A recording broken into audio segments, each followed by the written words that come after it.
Now, nobody who's ever thought about it much has ever accused the Episcopal Church of being logically consistent.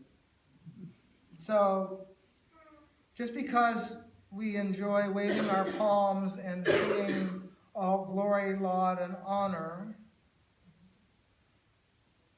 doesn't mean we have to buy into a bunch of self-inflating pomp and circumstance.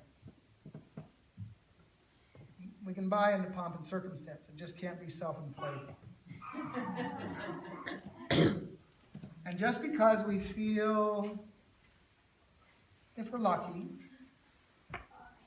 a sense of tragedy as we listen to the song, "Were You There When They Crucified My Lord?" It doesn't mean that the Jewish Sanhedrin or the Roman governor or Judas,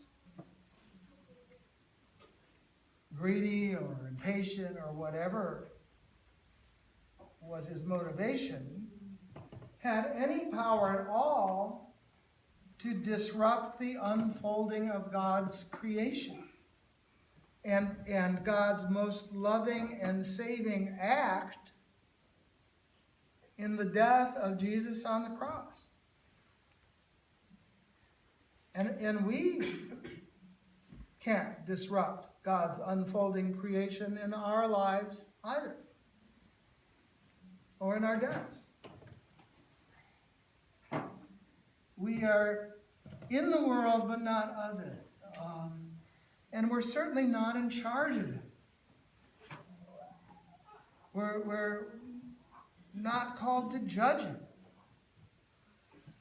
We may, like Paul, be afflicted but not crushed, perplexed but not driven to despair, persecuted but not forsaken, struck down but not destroyed. In our feelings of emptiness, in the face of life that involves this sort of thing, or in our exaltation. But that's just the way it is. My wife, Molly's mom, will soon be 97 years old.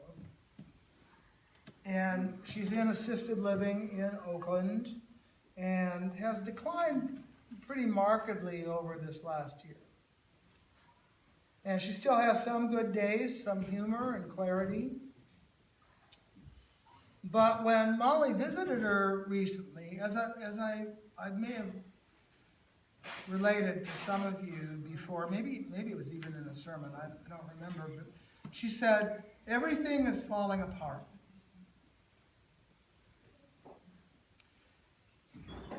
And I remember when John Dotson visited Joseph Pagano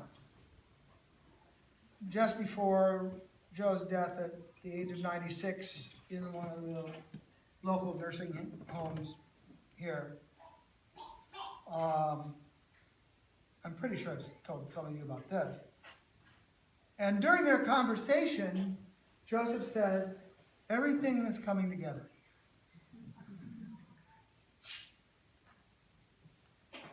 Those are equal statements. Everything is falling apart. Everything is coming together. Both of those statements are probably true as we make our way through Holy Week and life. Thanks be to God.